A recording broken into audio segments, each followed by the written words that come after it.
That's a difficult scenario any way you look at it, especially when you're going up against 3 other opponents. Byron, earlier you talked about the importance of timing and being resourceful in a fatal 4-way match. That reminded me of the #1 contenders match we saw on Raw in April of 2017. Nia Jax, Alexa Bliss, Sasha Banks, and Mickie James collided to see who would face Bayley for her Raw Women's Championship.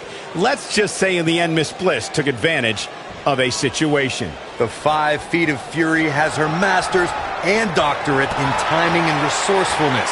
After Nia Jax sent Mickie James flying off the top rope and flattened Sasha Banks with a Samoan drop, Bliss blasted Nia out of the ring with a dropkick and pinned the boss to become #1 contender to the Raw Women's Championship. It was brilliant. There's a mistake I've noticed that a lot of superstars make in a fatal 4-way match.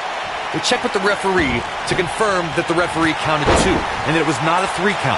Sometimes they argue with the referee. In a fatal 4-way, if you take the time to argue with the referee about the count, somebody's going to attack you and it's going to be too late. Corey, I have to agree with you on a point you made earlier. Sometimes superstars get into a war of words with the official about if a pinfall attempt resulted in a 2 or 3 count. In a fatal 4-way match, you have 2 other opponents, not including the person who tried to pin. If a superstar's not careful, they could end up on the wrong side of an attack. Look, I understand the intent, but a fatal 4-way match is not the time nor place to enter into a war of words with the official over the 3 count. That's when you're most likely to feel the wrath of one of the other opponents in the match. She wants to do this in the ring.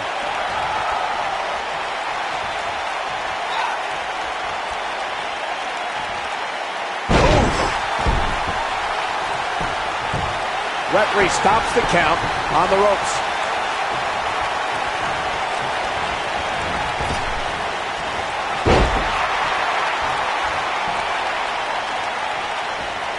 A long way down.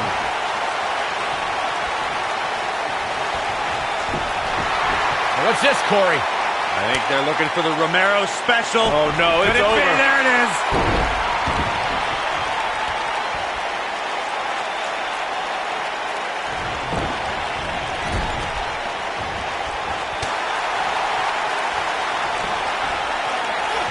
Slam.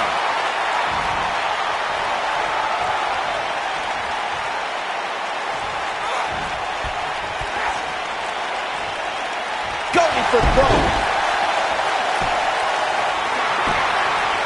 Battling to get the upper hand. Tear the features clean off your face.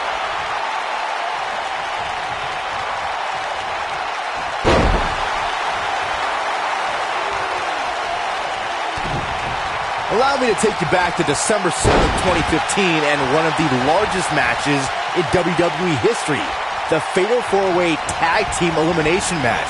You had the Usos, Dean Ambrose, and Roman Reigns versus the Wyatt family against the League of Nations against Team ECW. From the moment the bell rang, it was absolute chaos.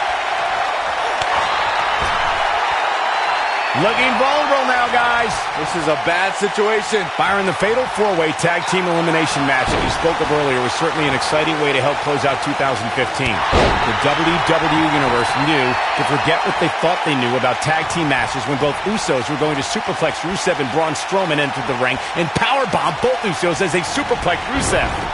Michael, that was an unbelievable display of power by the monster among men, Braun Strowman, and soon after there were bodies flying everywhere.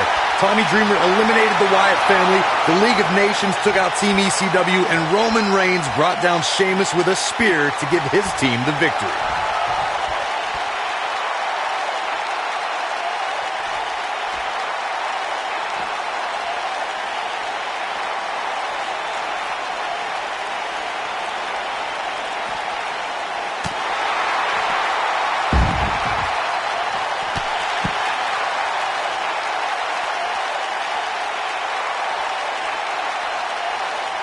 Looks like she wants to beat her inside the ring.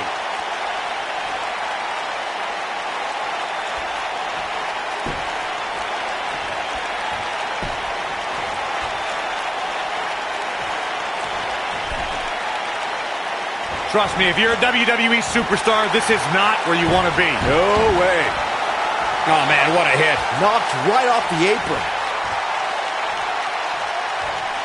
You've got to believe it. You can see the confidence just beaming from her right now. A kick out. This one's not over yet. Too soon. Look at her go. On the back of the neck.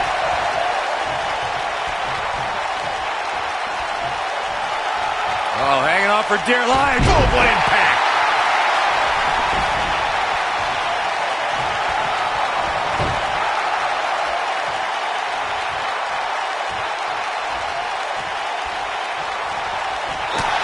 Look out.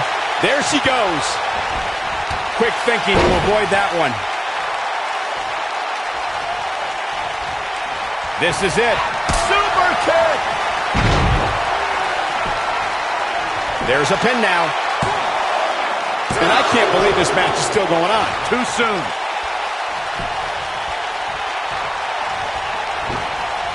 Boom! Whack! Michael, that gives new meaning to have a seat. Nailed it.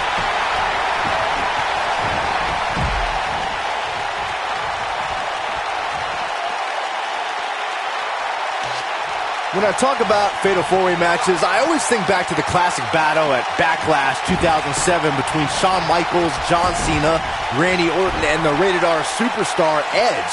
The action was so fast and furious from the get-go, it served as a prime example of why a superstar needs eyes in the back of their head. Looking at it. This must be it. Oh my, this one's over, guys. The shoulders are down. Byron, earlier you mentioned one of the classic Fatal 4-Way confrontations in sports entertainment history. The match between John Cena, Edge, Shawn Michaels, and Randy Orton for the WWE Championship was a highly anticipated main event. The match saw a temporary reunion of the Rated RKO tag team and even saw Randy Orton and Shawn Michaels join forces to punish John Cena. This match defined the chaos of the Fatal 4-Way. In the end, Edge thought his spear on Randy Orton was enough to bring him the WWE title until an AA from John Cena changed that. An unexpected, sweet chin music from Shawn Michaels dropped Cena right into Randy Orton. Cena picked up the pinfall victory and retained the WWE Championship. The Fatal 4-Way match works like this. 4 superstars are in the ring all at once. There are no countouts and no disqualifications. You have 4 superstars who are throwing down in the ring all at the same time, and they can fight anywhere they want to. It's mass hysteria. Corey, you talked about the ground rules of a Fatal 4-Way match. One thing to keep in mind is that depending on the stipulation, there could be eliminations in the match, meaning that once a superstar is pinned, taps out, is counted out, or is disqualified, they are eliminated from the match. But the battle wages on. And a stipulation can change the entire complexion of a match. As one may think, a Fatal 4-Way can see an interesting breakdown of temporary allies. No countouts and no disqualifications means anything can happen, and it can happen anywhere.